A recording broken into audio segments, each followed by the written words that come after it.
welcome to day, 2 on Project Yardman. What I've managed to do so far with this small tractor is mostly about the engine. Cleaned off the carburetor, had a lot of gunk on there. And just this morning, it was a hell of a task, but I managed to take the battery out of that compartment. And clean it all up and put it there. Now this battery happens to be refillable, so as you can see the water lines there, it's about halfway full. It's absolutely dead. So once we start testing the fuel lines, then we're gonna get another battery to try and boost it. So that's our plan. Now this Briggs & Stratton engine, it's got 8 horsepower coming from a single cylinder, which is pretty good. And because that single cylinder is so big, it's not a twin delivering 4 horsepower per cylinder. Electric start. Of course, it has no key. So what the guys did at the auction, who were trying to get it running, they just took that wire off. That's the solenoid right there. Took the wire off. Held another wire between the battery and the solenoid, and then, well, I should first of all, to get it started, what they did, since it had been sitting in a shed for so long, took the air cleaner off and sprayed carb cleaner inside the carburetor. Now, carb cleaner is actually better and more effective than starting fluid in the way that carb cleaner lubricates the cylinders.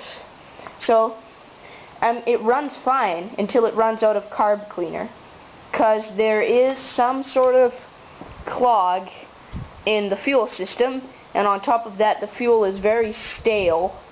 So today what I'm hoping to do with my father is test the fuel lines, whether that means seeing that there's a steady fuel flow from the fuel tank to the carburetor.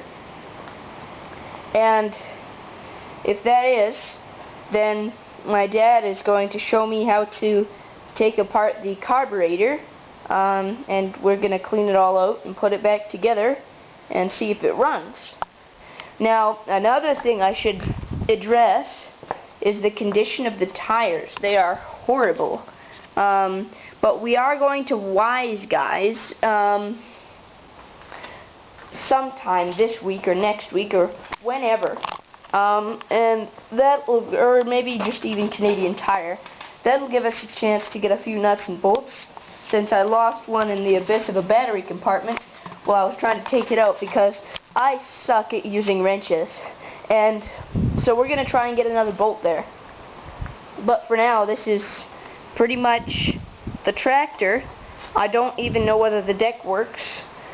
This is the lever that lowers it, but it's going to need a hell of a lot of grease. I mean, the throttle is not really stuck, but almost. Once you start moving it, it gets a little better. PTO down there. Tried to move it up into engagement, but it wouldn't go. The clutch and brake pedals. I instructed people, I instructed the people when we were putting it into neutral to push it onto our trailer, just to press both clutch and brake pedals until they clunk. I have no clue what that's about, but it doesn't sound that good. Under there is the transmission, and that's the gear shift. You can see right there all the gears and where the gear used to go.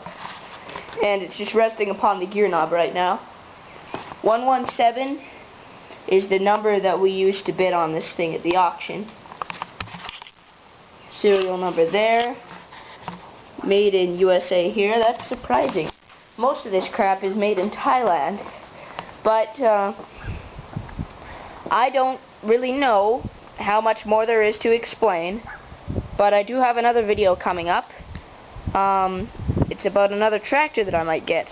So this is Lobster Box 20. Sayonara for now.